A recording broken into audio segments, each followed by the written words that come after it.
Okay, we are actually starting the last prerequisite section. This is section 5 of the prerequisite chapter, exponential and logarithmic functions. We use these a lot.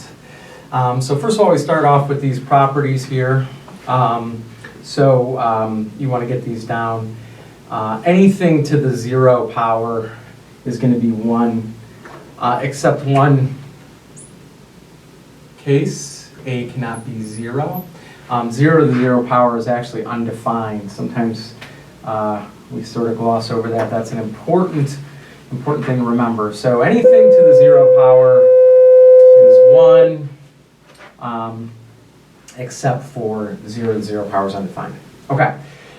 If we go a to the x times a to the y, in other words, if we multiply two things that have like basis, we're going to add those exponents.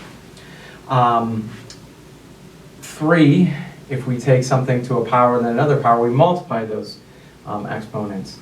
What I will tell you is these two people will flip, okay? 2 and 3 get confused. If you ever get confused, there's an easy way to keep track of this. Let's think if we were doing x squared times x to the third. So I know that's x to the fifth. How do I know? Because we know that x squared is x times x, and then x to the third is x times x times x. So that is x to the fifth, right? So that's that right there. Okay, so that will help you if you get confused. As much as you can think through things instead of just blindly memorizing, the better off you're going to be. Okay, because sometimes, especially when we have some sort of anxiety, we're working on a problem, we get stressed out, our memory kind of fails us. Now this one, so if we're taking a power to a power, we end up multiplying them. So what is this going to look like? Let's take a similar thing, except instead of x squared times x to the third, let's do x squared to the third power. So what this means is I'm going to have x squared 3 times. So using the same ideas up here, I'm not going to write these all out this time because I think you get it. I'll write them off. So x, x, x, x, so we get x to the 6th. So that's an easy way to keep track of this. So when we do like bases, we end up adding those exponents. When we do a power to a power, we're going to multiply these. The rest of these are pretty standard. If we have, actually this should be a. Let me fix this. I apologize. This should be a right here. Okay, so we can think of this as being the opposite of this. So if we have a to the x over a to the y, we're going to subtract the exponents just like we add the exponents here.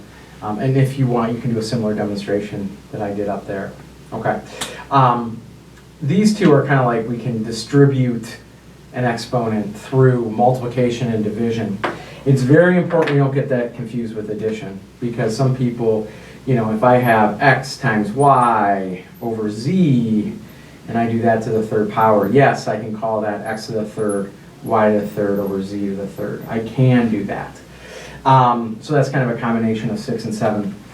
What I can't do, and this is another common error. So if I have x plus y to the third, I cannot put a big cross through that equal, cannot distribute the 3 across that. That is not equal to x to the third plus y to the third. Just think about it. If I'm doing like x plus 1 squared, that's not x squared plus 1.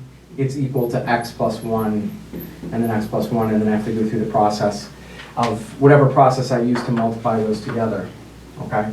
So those are those rules. Like I said, it's better if you can kind of think through them instead of just blindly memorizing them. So if you have some ways to sort of think through them, I think you're better off. Okay, so let's use these properties to simplify a few things. These are usually pretty easy for us.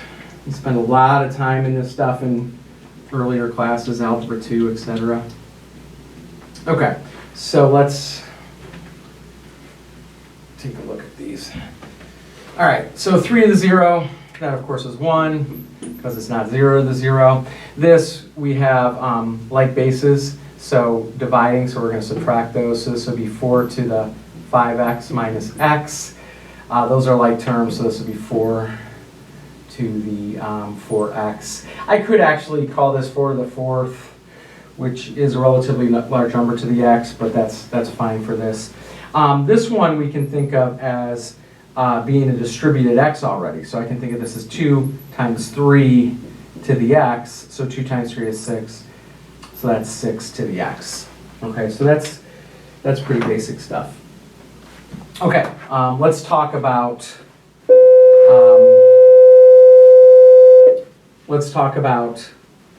graphing these things now. Okay, so graphing these things. We actually talked about this already. We did the a to the x. So let's say we wanted to graph something like y equals 3 to the x. So once again, we don't need very detailed graphs.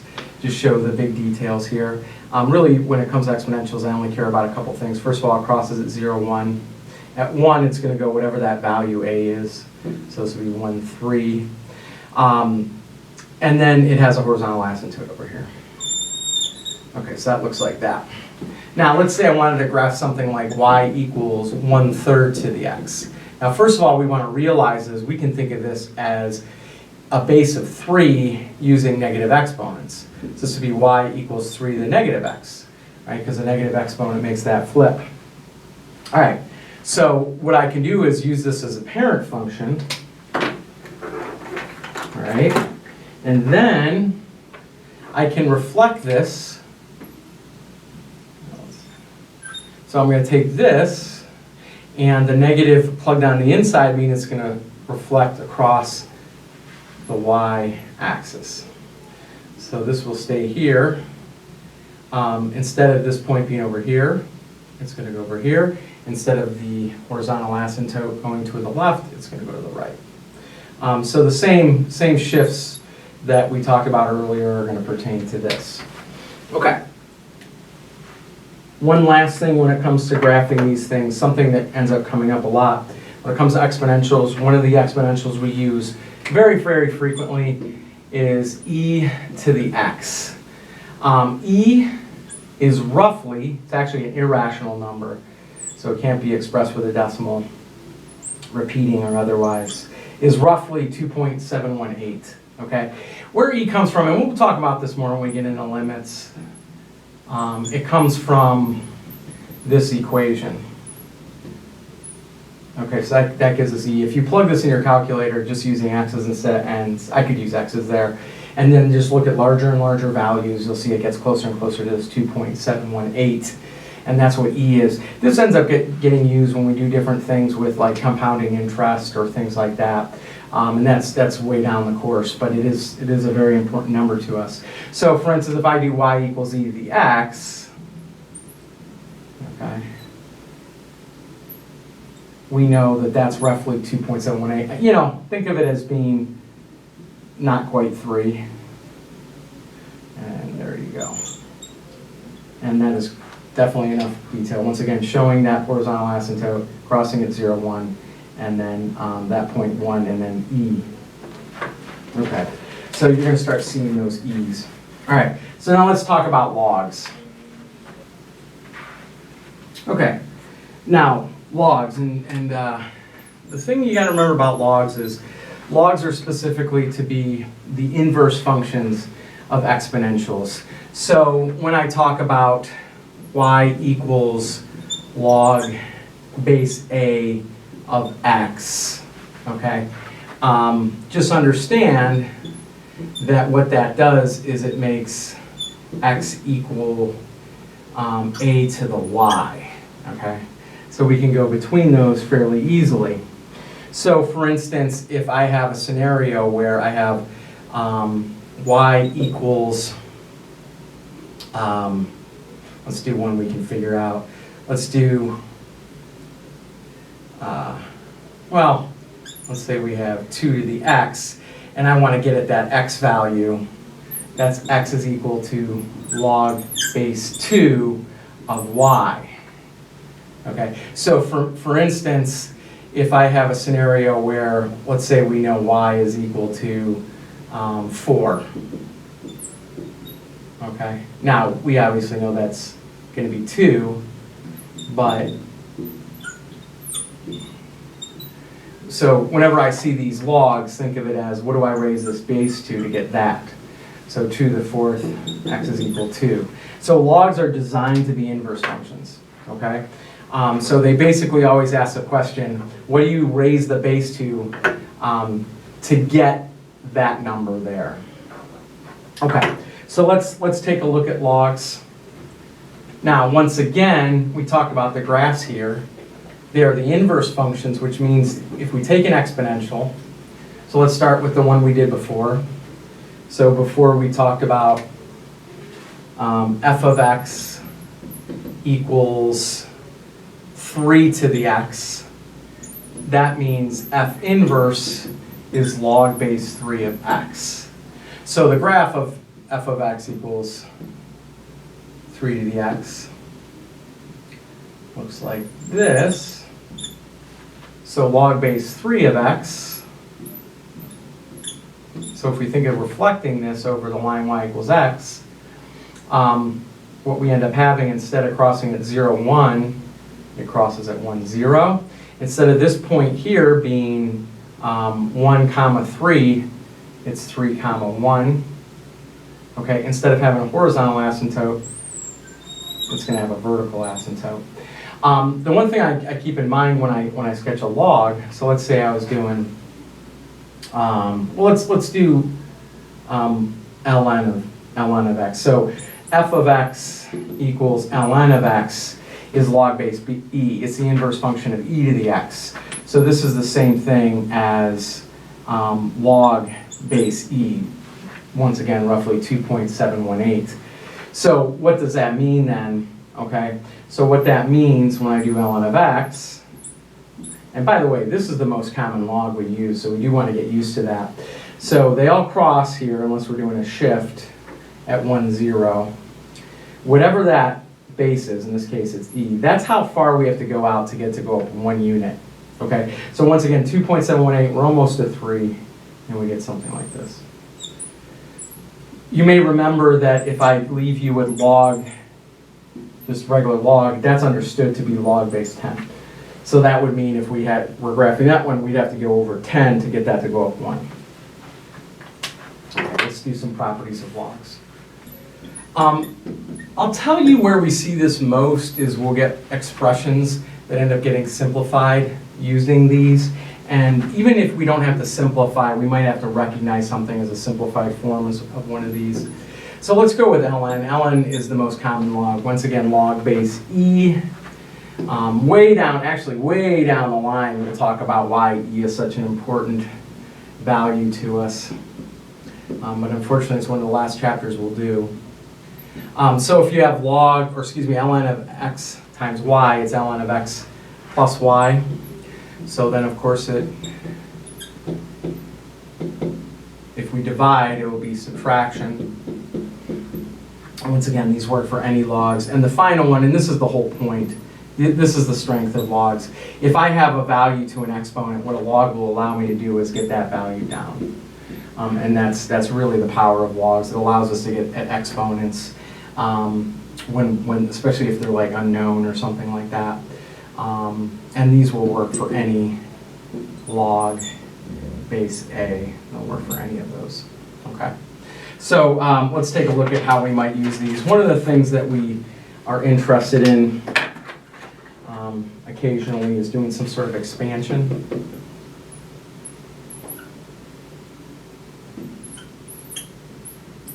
So let's say we want to expand log expressions. So we're going to get things that, and there's various reasons why we'll be interested in doing this down the line. Okay, so let's talk about this one right here. So ln, right, and all these things multiply together. That means I can pull these out and each as an addition. So I can call this ln of 3 plus ln of x squared plus ln of y. Okay, now I can do one more thing. I can bring that 2 down. So ln of 3 plus 2 ln of x plus ln of y, and that is our expanded form. And down the line, this is going to be a more convenient form than this will be. Okay, another one, ln, let's go with the 4th root of 4x plus 1 over 8. So we're lning this whole thing. All right, so first of all, we see this division here. So with division, we can write this as a subtraction. So this will be ln. 4th root, for the sake of what we're going to end up doing here, let's call that a fractional exponent. So that's going to be 4x plus 1 to the 1/4 power. Once again, minus the ln of 8. And now what I can do, now that I recognize that root is an exponent, I can also bring down that 1/4 using this property right here.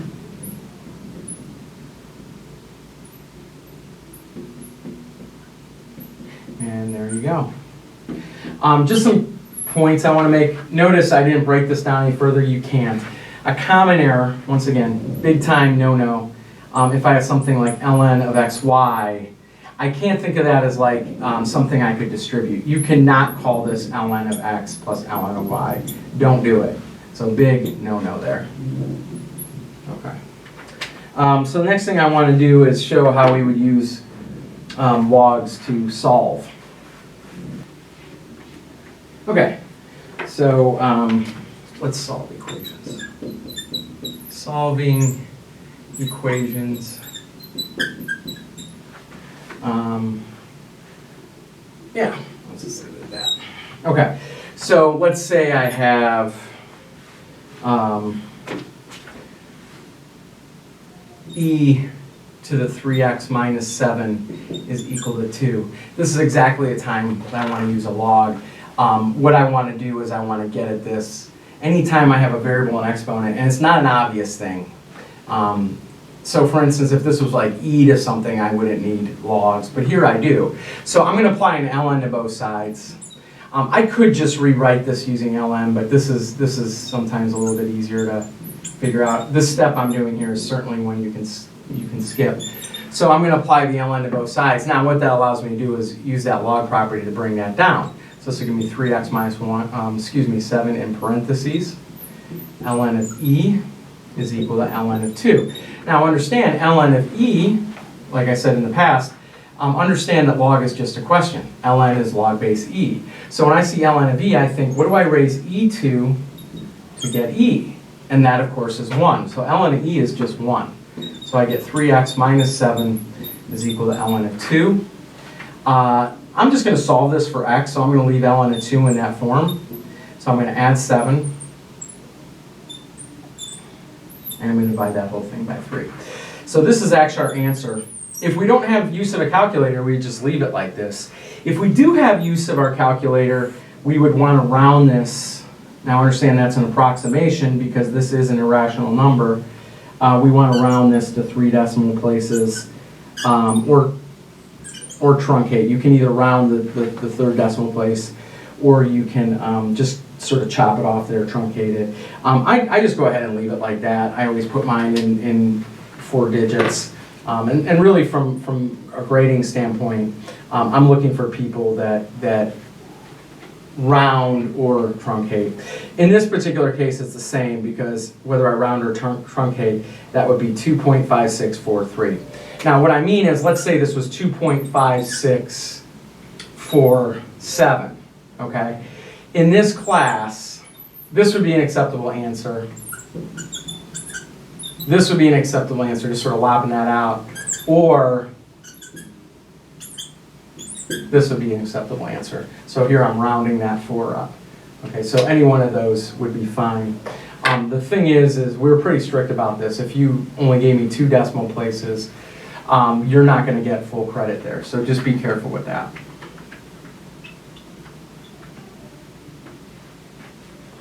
All right, and let's do one last example. And that would be it for this section. Let's say I have something that already has a log in it. If I have something that already has a log in it. Now, if it's like a log equal to a log, I can just get rid of those logs and deal with what's inside. If it's something like this, I want to rewrite it in exponential form. So once again, ln is log base e. So this will be e to the third is equal to 6 minus x. Now I'm just going to solve for x. So let's move that over here. Let's subtract the e to the third. So I get 6 minus e to the third. And there you go. Once again, you can leave it like this. If you don't have a calculator, you have to leave it like this. But if you do play in your calculator, make sure you store this, or excuse me, make sure you either truncate around to 3 decimal places. So negative 14.0855. That would be fine as well. You can give me negative 14.085, or you can give me negative 14.086. That would be fine as well. You can't give me negative 14.09 or something like that. Okay, so that is it for the prerequisite chapters.